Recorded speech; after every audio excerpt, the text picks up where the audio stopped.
Known as the Dapper Don, John Gotti was a man who walked with swagger. This unique bounce that he had whenever he stepped was the result of one of his toes being amputated. The former boss of the Gambino family began his criminal career as a teenager, and one of his early heists involved stealing a cement mixer from a construction site one night, where it accidentally dropped on his foot and caused his permanent injury. Born on October 27, 1940, John Joseph Gotti Jr. was the fifth of 13 children born to two first-generation Americans in Brooklyn, New York. His father struggled to find steady work to put food on the table, and his younger son, that bore his name, looked down on him with resentment rather than admiration. Instead of honest work, John was drawn to the local neighborhood Mafia crew of Gambino Capo Regime, Carmine Fatico, who operated out of East New York. The young John Gotti was a juvenile delinquent that wasn't afraid of a fight, and he became noticed by Fatico's men. According to his FBI files that are public, John Gotti first appeared on the Bureau's radar in 1964 when he failed to show up for Army induction after being drafted, and they were sent to locate him. By then, he was married to his wife, Victoria, and they had two daughters. Plus, John had already racked up 2 arrests and spent time in prison. When they did finally find him, he claimed ignorance of being aware that he was drafted and that he thought he was exempt from military service due to his criminal record.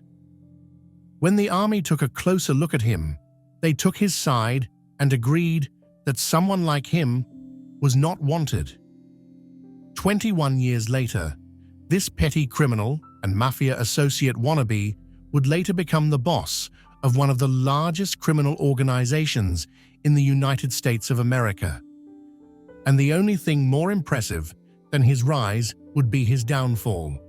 Here is how it all happened.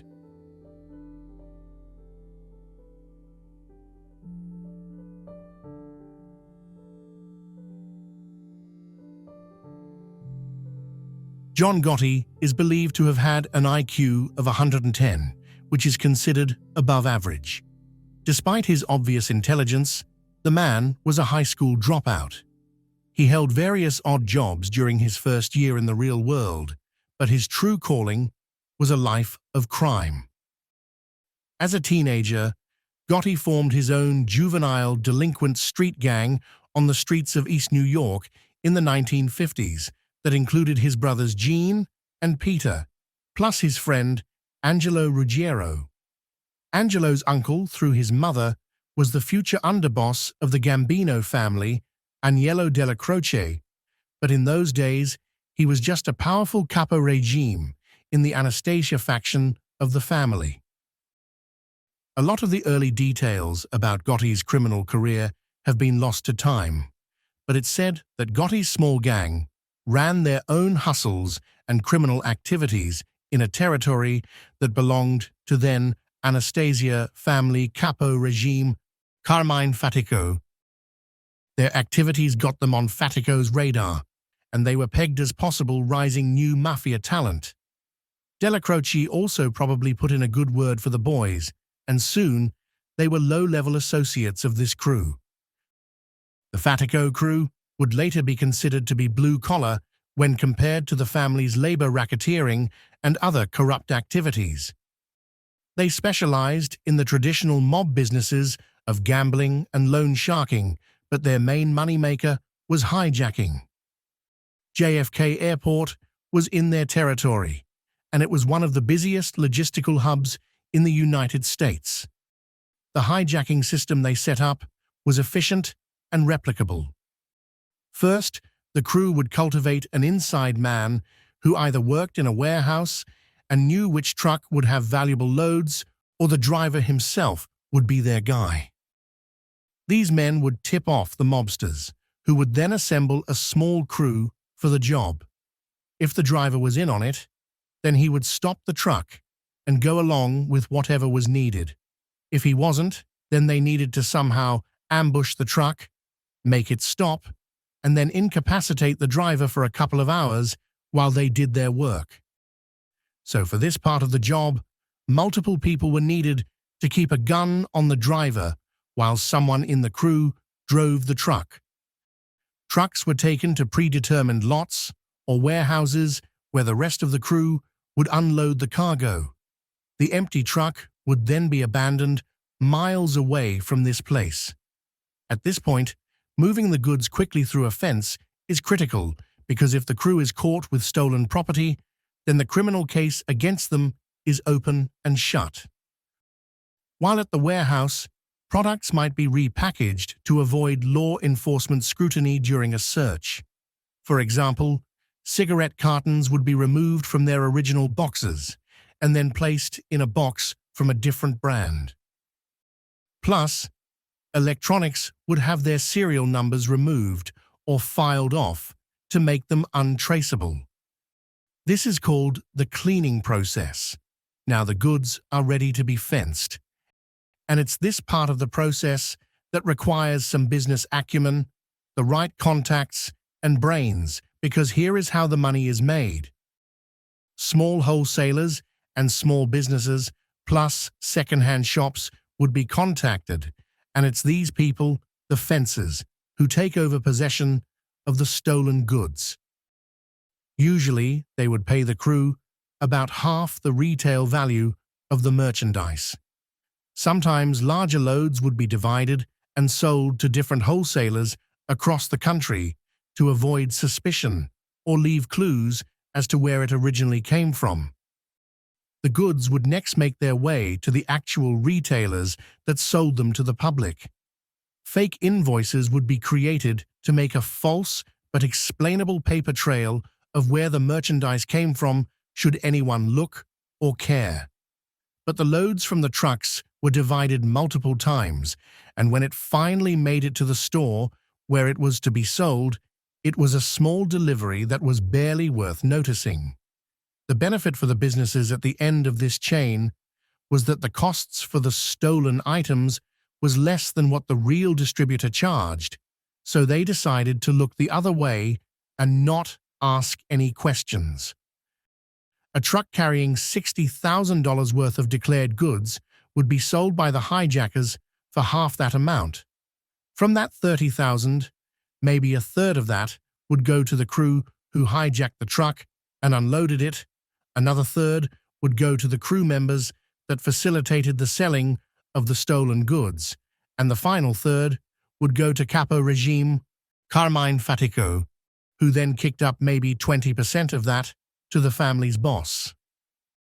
While robbing and unloading a truck might not seem like it takes that much skill, Carmine Fatico needed to be very careful about who he brought into this.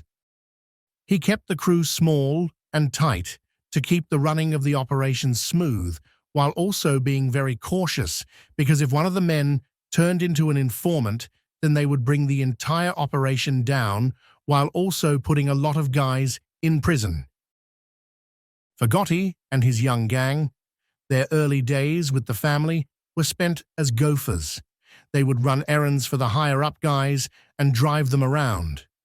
Plus, from whatever hustles they had going on, they needed to kick a percentage up.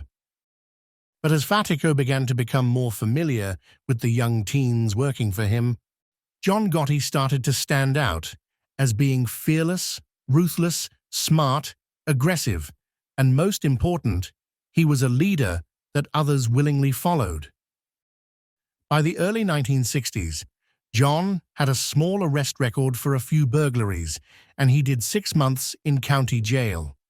But by the middle of the decade, Fatico not only had Gotti as part of his hijacking crew, he was allowing him to start managing a few of his own scores. Gotti impressed Fatico so much that he became the older man's heir apparent. It's estimated that Carmine Fatico controlled a crew that contained about 20 soldiers, plus another 100 associates. He could be thought of as a crew boss's boss because of all the people working under him. By the end of the 1960s, John Gotti was the boss of his own crew within the larger Fatico crew. Fatico was Gotti's first mentor, and the lessons he learned from the man would reverberate 20 years later during his time as boss of the Gambino family. The Fatico crew specialized in the hijacking, bookmaking, and loan sharking rackets, and in his early days as a mob associate, he learned the intricacies of all these trades. Fatico was a boss who ruled over the streets of East New York, and in order to maintain that power, he needed to project fear and reliability. Unlike other moneymakers for the Gambino family, who infiltrated the unions and other businesses while gaining fancy titles and climbing the social ladder of America, Fatico was unapologetic about his role as a street-based mobster. While he might not have been shaking hands with respectable Americans, he had power, and Gotti took notice. Through Fatico, Gotti adopted the philosophy that street credibility was a greater asset than business sophistication when you're in the gangster business. To rule the streets, a boss there needed to be accessible, feared, loyal, and most important, visible to the neighborhood he was a lord over. In 1968, John Gotti hit a bump in his career that he ended up making the most out of. Hijackings were becoming a growing problem with cargo leaving JFK, and the FBI increased its surveillance of the area to combat it. Through a stroke of bad luck, agents staking out a parking lot observed John, his brother Gene, and Angelo Ruggiero as they loaded stolen dresses into a U-Haul. They were arrested on the spot. Further investigation into their activities produced multiple witnesses identifying them through their mugshots as perpetrating previous robberies. The three men were implicated in 3 cargo heists and 2 hijackings. This was John's first major felony, and he pled guilty. He was sentenced to 3 years at Lewisburg Federal Prison. At Lewisburg, the mobster prisoners all had their own wing, and the man running things there was the powerful Bonanno family member Carmine Fatico. Gotti impressed the older man so much that he expressed interest in bringing him into his own family. He was disappointed to learn that John was already claimed by the Gambinos. Meanwhile, it's believed that John Gotti still managed his hijacking crew and the sales of their stolen goods from behind prison walls. By 1972, the makeup of the neighborhood of East New York had changed significantly from Italian to Black and Puerto Rican. Carmine Fatico decided that this neighborhood was no longer to his liking, so he moved his headquarters over to Ozone Park in Queens, which was closer to JFK Airport. He purchased a social club there and named it the Bergin Hunt and Fish Club. The Bergin came from Bergen Street in Brooklyn, which is where they used to be based. Fatico had been in charge of East New York since 1951, when Albert Anastasia promoted him to capo after the Mad Hatter made original family boss Vincent Mangano disappear. But Fatico's Mafia career began an involuntary ending during the year he relocated, thanks to being charged with loan sharking and criminal conspiracy in Suffolk County. As a condition of his bail, he needed to stay away from known criminals, which meant that he needed to keep away from his crew. For his replacement, he asked Carlo Gambino for it to be John Gotti, who had just successfully completed his 3-year sentence. By this point, Gotti was not a made man, but that was through no fault of his own. The books had been closed since 1957, following the Appalachian Conference's raid. It could be assumed that Don Carlo, his underboss Agnello Della Croce, and consigliere Joe N. Gallo were all familiar with Gotti, as he was often by Fatico's side. The request was granted, and this mob associate who began as a wannabe kid running errands was now the acting capo. No one can tell for certain of when John Gotti committed his first murder, But by the time he had taken over the Fatico crew, it was common knowledge on the streets that he had made his bones. Part of what made Gotti such an effective mafia manager was that he had no qualms with using violence to enforce discipline. His first killing could have been for personal reasons, or it could have been a weak link in his network or rival hijackers working on their territory. More than 50 years later, no one knows for sure, because the Fatico crew handled their own violence, and making bodies disappear was a specialty for Gotti's men, as was later revealed during the three capos' murder. The first confirmed killing that we know John Gotti was involved with was an important stepping stone for his rise through the Gambino family ranks, because this hit came directly from boss Carlo Gambino. In the early 1970s, there was a small gang going around New York that was kidnapping mobsters and then releasing them after a ransom was paid. They were lucky to not be murdered in retaliation, but somehow they always managed to stay a step ahead of mob enforcers. Then, in December of 1972, their luck ran out. They kidnapped Carlo Gambino's nephew Manny, who was an associate and a loan shark. After a ransom was paid, Manny was found dead, and Don Carlo wanted revenge. Underboss Agnello Della Croce then connected John Gotti to Carlo Gambino.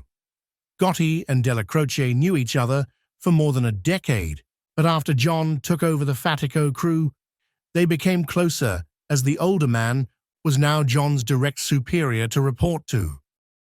In the spring of 1973, word got back to Don Carlo that James McBratney was a member of the gang that kidnapped his nephew. Investigators don't believe he was involved in Manny's abduction, but he was part of earlier ones.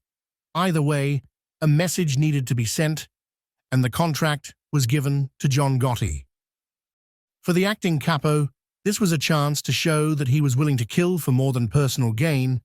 He was going to do it for the honor of the Gambino family. On May 22, 1973, John Gotti, Angelo Ruggiero, and a third man named Ralph Gallioni tracked McBratney to the Snoop's Bar and Grill in Staten Island. The HBO Gotti film makes it look like Gallioni was put on the hit by Paul Castellano's order, while other accounts describe him as an associate of Gotti's as well as a soldier in the family. The group approached McBratney, claimed to be detectives, and said he was under arrest.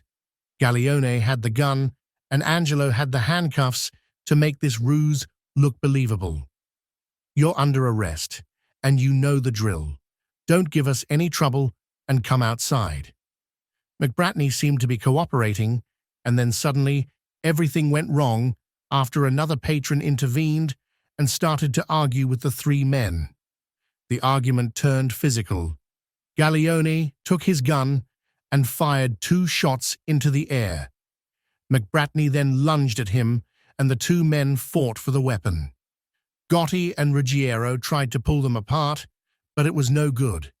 It all ended when Gallioni shot McBratney 3 times and killed him. Gotti and Ruggiero were identified by witnesses from mugshot photos, and they went on the lam. Meanwhile, John balanced his management of the Fatico crew with his needs of being a fugitive. He was finally arrested a year later after one of his associates tipped off the FBI. Carlo Gambino hired the expensive and politically connected Roy Cohn to defend Gotti and Ruggiero. The lawyer was able to work out a deal with the Staten Island district attorney where both men would plead guilty to attempted manslaughter. They each received a 4-year sentence. Ralph Gallioni was not as lucky. He was shot dead outside of his apartment complex on December 20th, 1973. Whether his death was just a coincidence, or if Gotti was responsible to eliminate someone who could connect him to a murder, will never be known. The case is still unsolved. In 1974, John Gotti now found himself in the Greenhaven Correctional Facility, which was about an hour drive north from the Bergin Hunt and Fish Club. His position in the Gambino family was secured. All he needed was for the books to reopen so he could become an official member. Everyone knew that he was a mafia man's mafia man, capable of earning money, enforcing with violence, and managing a complex illegal organization.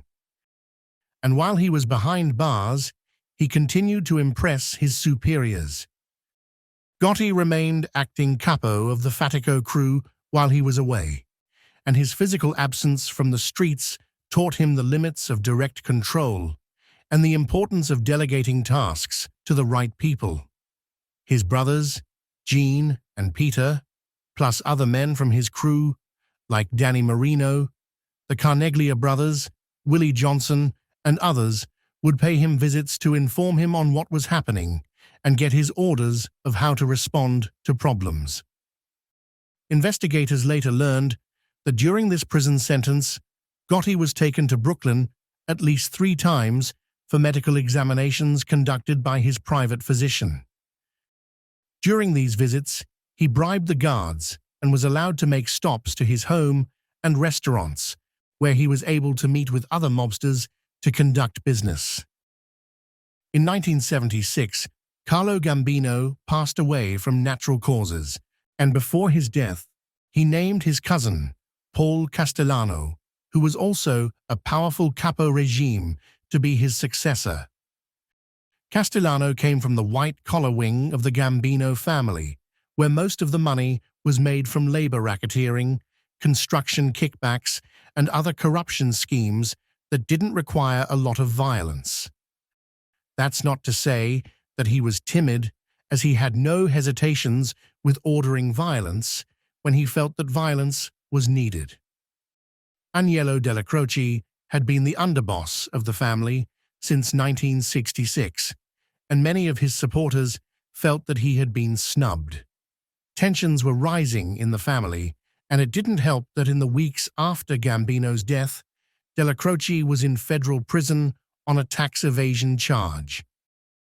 When he was released that Thanksgiving weekend, a meeting was held where Della Croce publicly accepted the results of Don Carlo's wish. While things were smoothed over for now, it was clear that there were 2 factions in the family.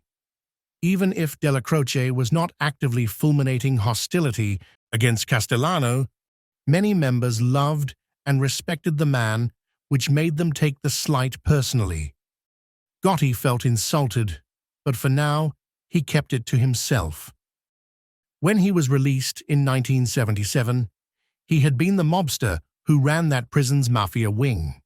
He passed his time there working out, and at the end of his stretch, he was muscular and weighed 200 pounds while standing 5 feet and 10 inches tall. His younger brother Gene had been running the Fatico crew in John's absence. And while he was away at prison, the books reopened and Gene had gotten in. Shortly after being a free man, John was inducted into the family, with Paul Castellano officiating the ceremony. From that moment, the acting part of his title in the family disappeared, and he was now the official captain of what was renamed the Gotti crew. Neither man knew it then, but that night had put them on a collision path where only one could survive.